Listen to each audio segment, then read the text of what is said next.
Being a whoa, great stuff. Can't read. Being a child who is deaf or hard of hearing is not always easy. But neither is being their sibling. Hello, I'm Coleman Jones from Nevada Hands and Voices. And I'm Taylor Hvass from Oregon Hands and Voices. Hi, I'm Coleman. I turned 14 a week ago. Oh, That didn't happen. I do karate, and I have 2 siblings that are hard of hearing, and I'm the middle child. And I'm Taylor. I just turned 15, and I like to play piano and guitar. And I have 1 deaf sibling who's a year younger than me. And those pictures, we would have put pictures of both of us together because we did this panel at the Hands and Voices Leadership Conference in New York, but I forgot. And these are our panelists, and they can introduce themselves with their name, age, and something that they like to do in their deaf or hard of hearing sibling. Awesome. So my name is it on now? Yeah. My name is Lindsey Kovacs. I'm the senior member of this committee up here. I'm 27. I am a sibling of a deaf or hard of hearing now adult. My brother Anthony is 22, and I'm a pediatric audiologist at Nationwide Children's Hospital. My name is Seth Pyle. I'm from Indianapolis, and I'm with Indiana Hands and Voices. I'm 17. And I have a sibling who's hard of hearing, Mary Pyle. She's 12, and she goes to Heritage Christian.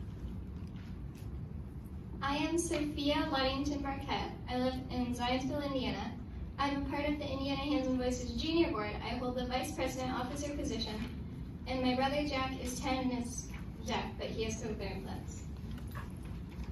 Thank you so much. We are now transitioning into our questions for the audience. Alright, so by a show of hands, how many of you had to leave your kids to come here? Wow. And how many leave your other kids at home for your deaf or hard of hearing child's appointments? How many have bought your kids a gift because of having to be patient? A lot. And how many of your hearing kids have ever expressed interest in being deaf or hard of hearing?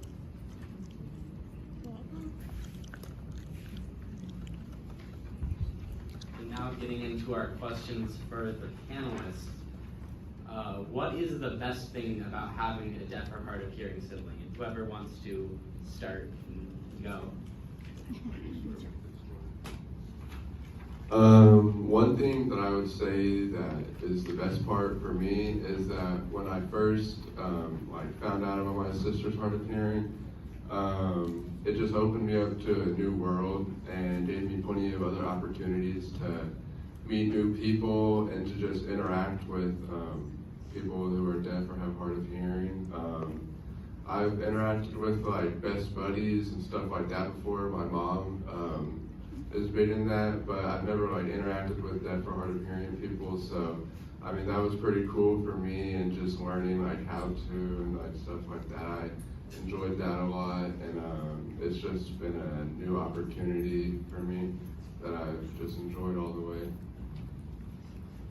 And Lindsey, you can answer that with Sophie. Sure.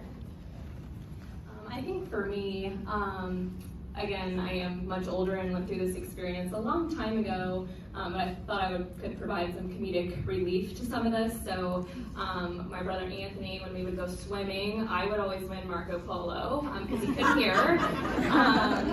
Some other fun things on a more serious note, though, is you're really able to connect with them, your sibling, in a different sort of way. It really starts out from the beginning that you don't judge people on the outside, because you wouldn't want anyone to judge your sibling on the outside for something like that too. That comes at a very young age and is definitely different for people who don't have a sibling that's deaf or hard of hearing.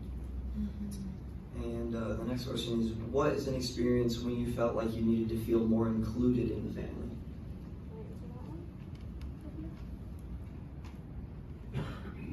I just remember when I was younger and my brother would go to therapies, I I'd always sit in the waiting room with my mother, and it would always just sort of be there. Like, I wasn't really doing anything or taking a part of anything. And I don't know if I knew it at the time, but I guess I just felt kind of isolated. So maybe that? Mm-hmm. Yeah. Next question.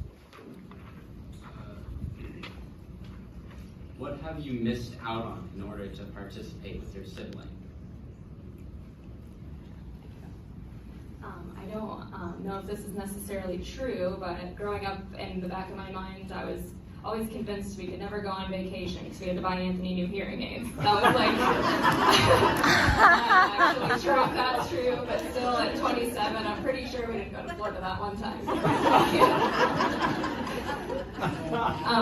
But yeah, this question makes me think of what Sofia was talking about too. I remember when providers were coming into our home, and you know, Anthony was, and then my sister too, who was his twin, who was also born early and had some early intervention providers, and I wasn't necessarily allowed to play with them, and I was in fact jealous of them that they had people coming into their home and getting to play with them.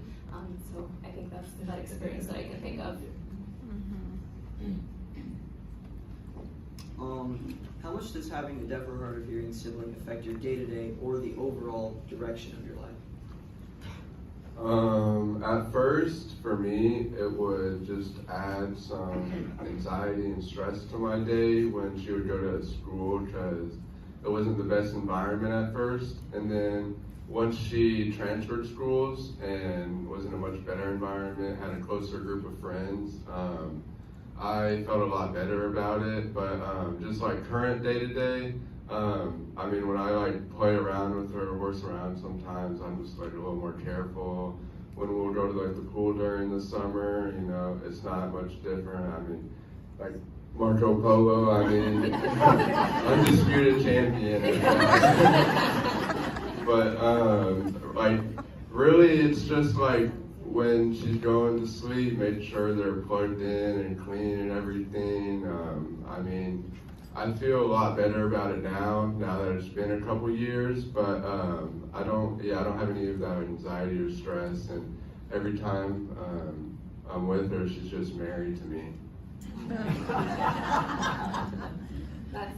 I wanted to comment and say that's really sweet. I never cleaned my brother's hearing aids, or I'm sure never.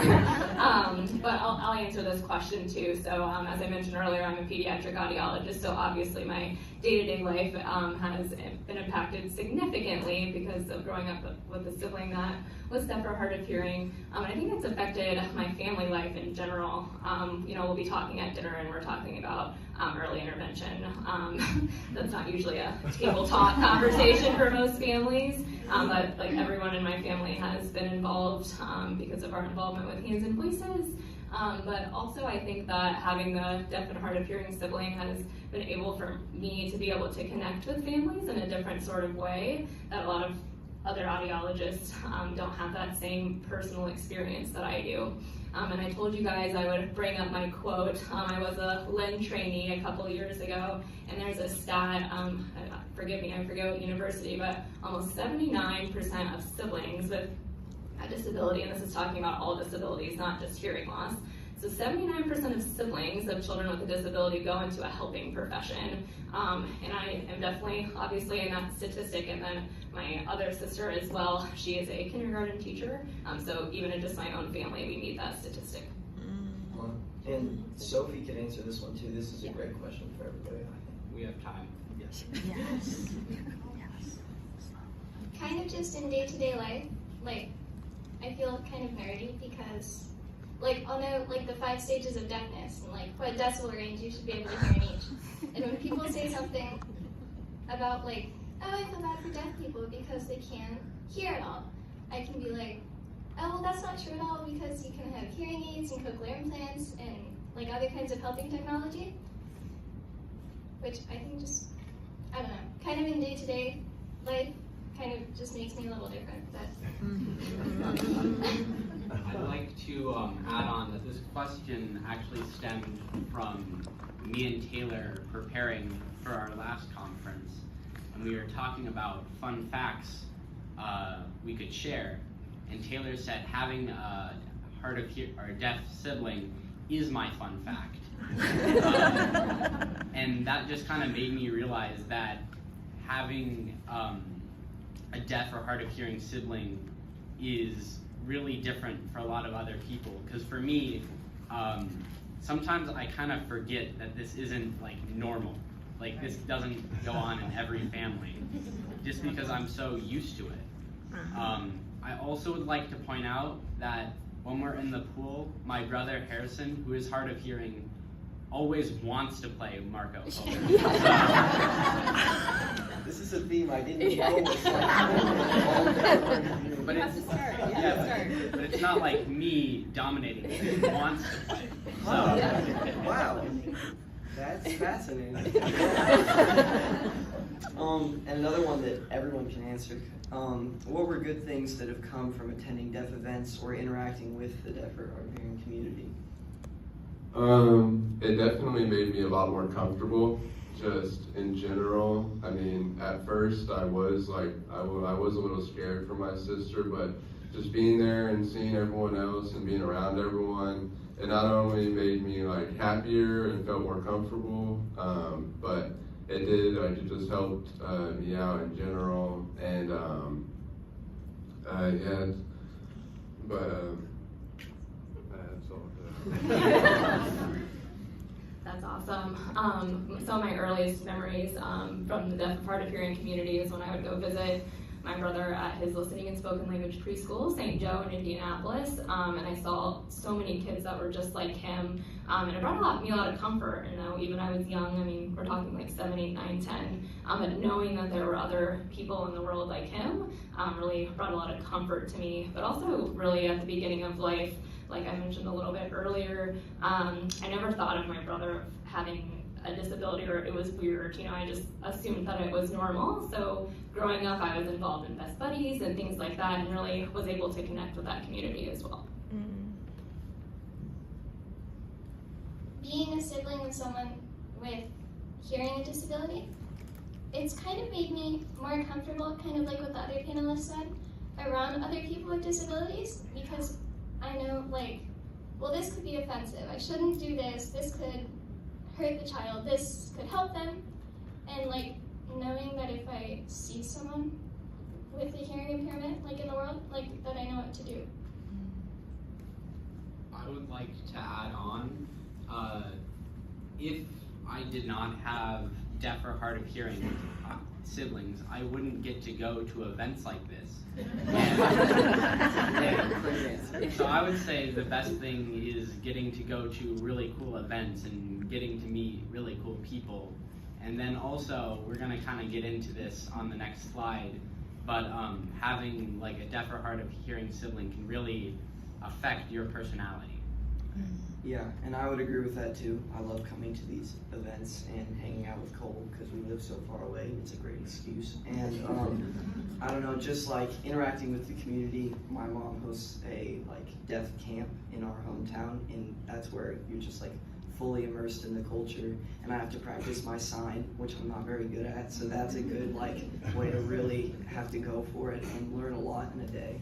And also, just as some of the other people said, I feel like I'm way more comfortable just interacting with people who are deaf or hard of hearing or have other disabilities, because my brother has other disabilities. So at school or something, there's like the special ed program, and when they also are in the halls and they obviously like act differently or are in a wheelchair or I don't know, or have different volume levels than everybody else. And I feel like everyone else kind of just like stays far away and doesn't know how to deal with like being in that like area with the other kids with disabilities, and they don't know how to like interact with them in a normal way. And I feel like just being in the home with someone who is deaf or hard of hearing plus or deaf or hard of hearing with disabilities has really like, I don't know, just helped me see them as just other people that go to our school, and just like, I don't know, it's really easy to interact with them just from the practice that I get 24/7 with my brother. So, yeah, that's another question. Traits of siblings with deaf or hard Whoa, that's a lot of siblings. Traits of siblings with deaf or hard of hearing siblings or siblings with special needs. Wow. And I wrote that. I set myself up there. So some positive traits such as greater level of maturity or empathy. I mean, we can see with everybody that they all seem like very mature, especially Lindsey, very mature for her age. And we're just I don't know, not to brag about ourselves, we, I think, have more patience and, as it says, tolerance for differences found in other people, like we'd said, and flexibility with just I don't know, oh, Ollie, my brother has an appointment today. I can't pick you up from school. You gotta find a way home. Well, no shade to my mom, but sometimes that happens, and I'm sure that you guys can maybe relate to that too. So, I don't know, just flexibility and finding ways around just to make sure that everything works. And studies show that siblings who are helpful to their parents and their brother or sister who is DHH have a great sense of pride, and there was a study done for that, and I can agree with that. I feel prideful of having that sibling, and I don't know, I can just relate to that, and I'm sure you guys can. And yeah, and Cole has some questions too for the raising of hands of people who feel like that. Oh yeah. So between our panelists, how many, by a show of hands, see these traits in yourself? Dang, you can, I don't know, you can raise your hand now. I would feel a little weird. Yeah. I'm so mature. But you can do that because you are, and you're sitting up here, and I don't know how many other kids your age or adults that could just do this so easily and have the confidence to sit in front of a room of people and talk about their experiences. And how many in the audience, by a show of hands, find these traits in their kids, or if you are a sibling, in yourself? Yeah, so the statistic was right, I think. So, now we're going into some information that Cole knows a little bit about, but is not in my room. Alright, strategies to recognize siblings as chapter leaders. So I'm not too versed in this topic, but I have been to a sib shop, and that was really fun and helpful. But these other things our moms just kind of made us put on here. So if you want to take a picture for more information, you can do that. And can you explain a sib shop to anybody who doesn't know? Because I don't know. Maybe this is the wrong time to ask because everybody knows. But A sib shop is it's a group of kids with a group of siblings with siblings who are have disabilities, and then we just kind of do activities. I think I've been to multiple, but I only can remember, I've only been to one within the past couple of years, so yeah. And then there are more of these. you can take a picture of this as well, 'cause I don't really know about We it. don't know what any of this means. But it's important, probably. So.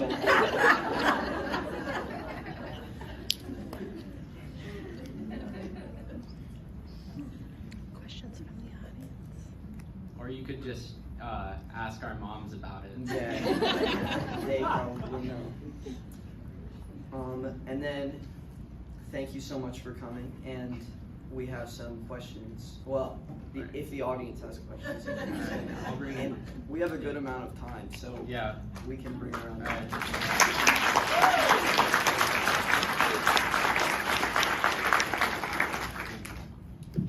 No, we can keep this.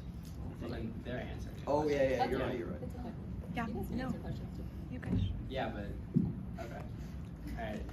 So if anyone has any questions. I just want to say, make sure you look at the room and the amount of enthusiasm in the audience. I mean, I'm choked up even, so it's cool.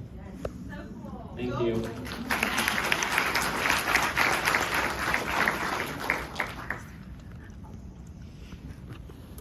Hi, I'm Lauren. I'm a teacher of the deaf. I run into this often with parents who are, for lack of a better term, guilt parenting with their non-disabled children. It's a fun term. And so, what advice would you have? What could I tell those parents when they come to me and say, I just feel so bad because my child without a hearing loss always kind of feel like he gets the short end of the stick. Did you ever feel that way? And what could I tell that mom to give her some comfort? Does anyone have anything? I can answer. Okay. Sophie could have. Yeah. I feel like I totally understand that because I went to lots of appointments for my brother, especially early in life, with not just hearing loss appointments, but other medical needs. And I watched Cars a lot of times. And that was a great childhood of just like being in hospitals, watching Cars on a laptop with my dad or like something like that. I don't know. I wouldn't worry too much because I don't know. It feels like you're not giving them enough attention, but I don't know. It's fun to drive up to Portland or, well, I guess that's not relatable to everybody else. It's fun to like go to a giant building when you're younger and see all the fancy machines that move around, and I don't know. I enjoyed a lot of that. And even when they're older, just like it might not be super exciting for them to go to appointments or these events, but they are training themselves to, or I don't know if that's the best way to say it, but they're learning how to interact with the community and learning social skills and maybe how to sign or just how, I don't know, what to do in situations like that. That's very, very valuable for the rest of their life. And I would say that we're all awesome and we turn out fine. So your kid, your sibling will also be fine because yeah, it'll be good. So, I completely agree about like feeling isolated and not maybe getting attention like my brother is, but like maybe just recommend that they pay the child some attention, like if they want to go to the park and fly kites, like even just something small to balance. yeah, that can have a huge impact. I think I remember little. You don't need the mic. Yeah, probably not. I think also just like little things like going to the park like that can have huge impacts. Like, I don't know, I remember I went to especially in the moments of like a lot of craziness happening with doctor's appointments and driving all over the state to go to different doctors and stuff. I went to this carnival where in hindsight it wasn't that big or exciting or like nice, but I went with my dad one time, like just because I asked like, could we go? And he was like, you know what, sure. And that's like one of my core memories of just like getting to take a breather from all of the craziness and kind of forgetting about it for 2 hours riding a Ferris wheel and eating crappy popcorn. So like that can be a big thing for your kid at that time too. You guys are awesome. It's like a wholesome Stranger Things. I love it. But I do have a question for you guys. So I work in a public school, and I get to work with a lot of teachers, and a lot of the questions they have are, how do we help our peers, their hearing peers, or typical peers in their schools, feel comfortable? And you guys are probably the best bridge to helping neurotypical peer understand how to help these kids. So what advice would you give to a teacher to help train the whole class, if that makes sense? I'm not too versed on this subject, but I would say like just kind of being patient and being understanding, that can go a long way, because from experience with my brother and a little bit of my sister, it just helps a lot. And I think those are just kind of being a sibling of the deaf or hard of hearing has just kind of, those traits have just kind of developed in me. So I think if I got those traits by being helpful to like my younger brother who's hard of hearing, probably putting those using those traits with other deaf or hard of hearing kids, that would probably work. Does anyone else have anything they want to add?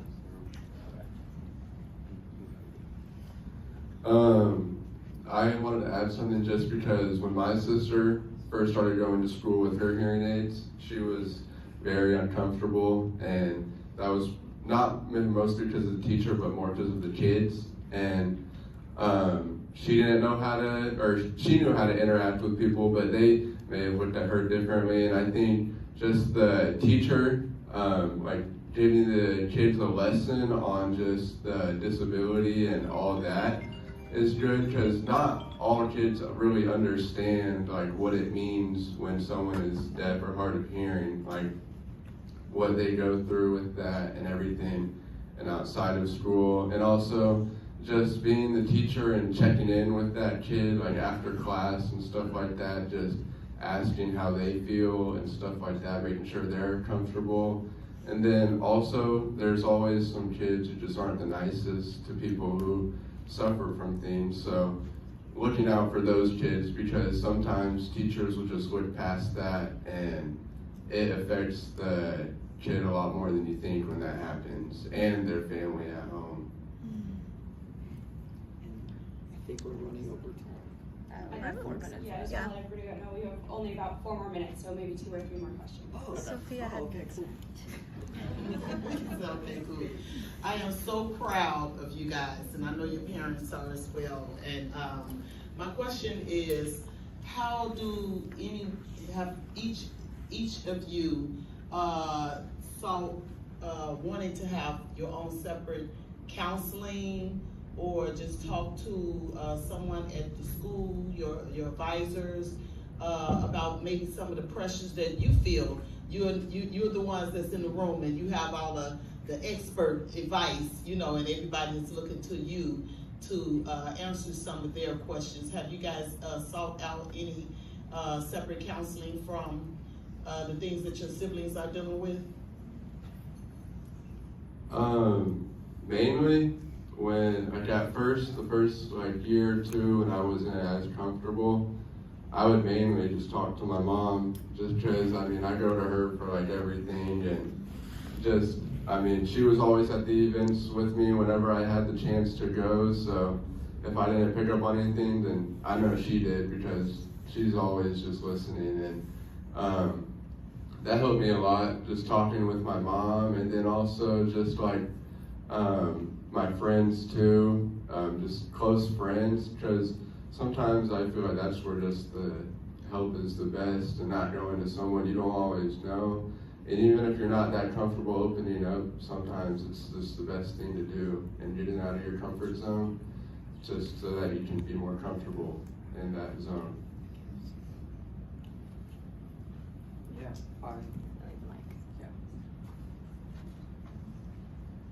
yeah, I don't know, like, have you guys, we can just do a show of hands, like, really quickly. Because I haven't, it's just my mom, really, and I think that we can all, or dad, and we can all kind of agree with that, just going to them when we feel like maybe, this sounds bad, but like we're less important. Especially when I was younger, I felt like maybe I wasn't as important because of all the attention that my brother got. And really, you can just work through that with just talking with your parents and kind of understanding that like they just need more attention at the time or for a specific reason. And it's not because they're more important, it's because they need things to suit their needs. So. All right, we have time for about 1 more question.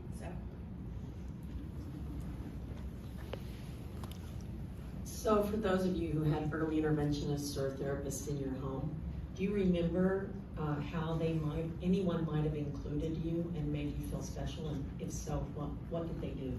I see Lindsey nodding her head. Yes, I can answer this one. And it's something that I use definitely in my practice as an audiologist today. There was, so in my family, there is not just one sibling, I have 3 siblings, so there would be much involvement with not just me. I think just even when you're going into the home or they're coming into your appointment, even at the beginning, step 1 is to just acknowledge the sibling and thank them for being there, and then interacting with them as well. If you can find any sort of way to include them in the appointment, make them feel like they have a sense of importance, I think that's Step wanted to, I make sure in my own practice that if any siblings come along, sometimes as a provider it can be like, oh, we have a whole nother small child to participate with, which can be challenging, but even making the sibling feel special, let them know you did such a good job today, even if they're sitting in the corner being quiet, providing them with a reward. We love stickers, so including them in any way possible, but really just even acknowledging them and thanking them for what they're doing, I think goes a really long way, even from a very young age. Cool.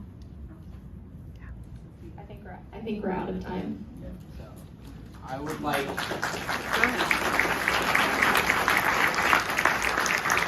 I would like to give a special congratulations to our panelists, especially for remembering a lot of the details. Because if we did this if me and Taylor did this in New York without our parents being right there, I don't think I would have been able to remember most of the things.